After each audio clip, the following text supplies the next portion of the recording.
Swamiji, Yalamanchi and friends. There's one small correction I would like to make on what Yalamanchi said. He said that Indira Gandhi was the only man in the cabinet. Now that's a gender bias that you have reflected. It's also not according to our scriptures, because all the tough people in our civilization were women. When the male gods failed to kill the asuras, they had to go to Durga, and she had to come in the form of Kali. Similarly, the Mahabharata war would never have been declared but for the tenacity of Draupadi, who said, I will not tear not my hair and I will not let go. Ramayana, the killing of Ravan took place only because of Sita's determination. Hanuman came and offered to take her on her back and escape. She said, no, it's not a question of me. It's a question of all the women who have been enslaved by Ravan. So therefore Ram must come and finish him off. I can go on giving you examples. Today, the latest Time magazine lists Rani of Jhansi, the most, one of the 10 most valorous, strong women of the century. 1857, she valiantly led the battle with a child in her hand. So I think you should correct this gender bias. You should say Swami is the only woman in the world.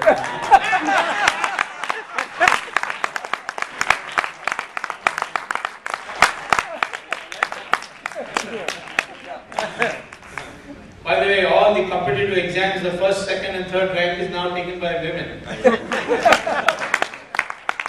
will have to go to the kitchen and women will go to the office. Well, I know the food will be terrible. I'm supposed to speak to you today about corruption being a disease and the cure for it. And it's my thesis which I'm speaking in India, which irritates a lot of secular people, that corruption is the cancer of our society. And Hindutva is the cure for it. And this is exactly what I will explain. How corruption is the cancer, and how Hindutva can cure it.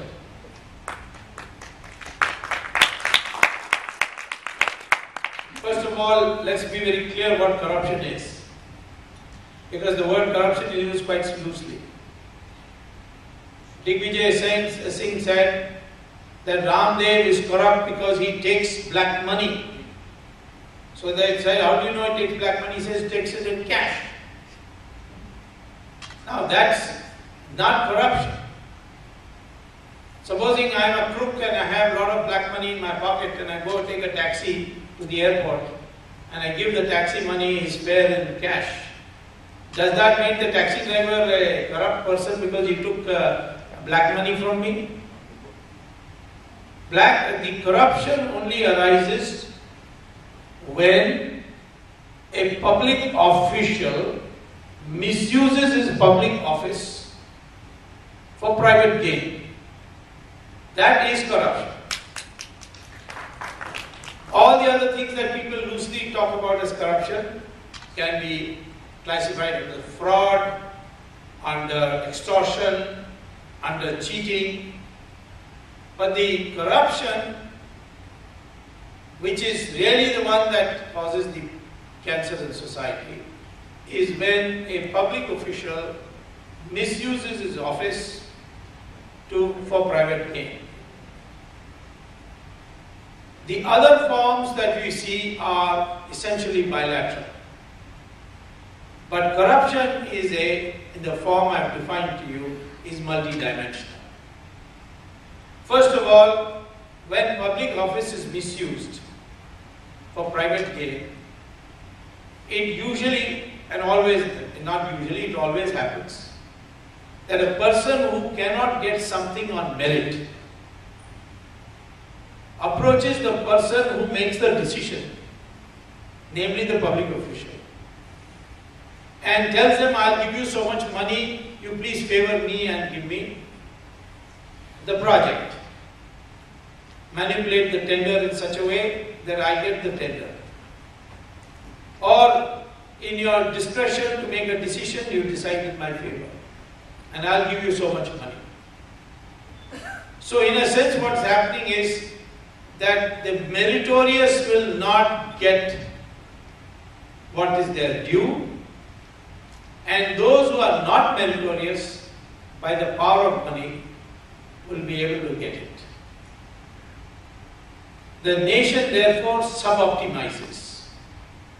Instead of finding the optimum, you find the sub-optimum. The Ministry of Road advertises and calls for tender to build a road.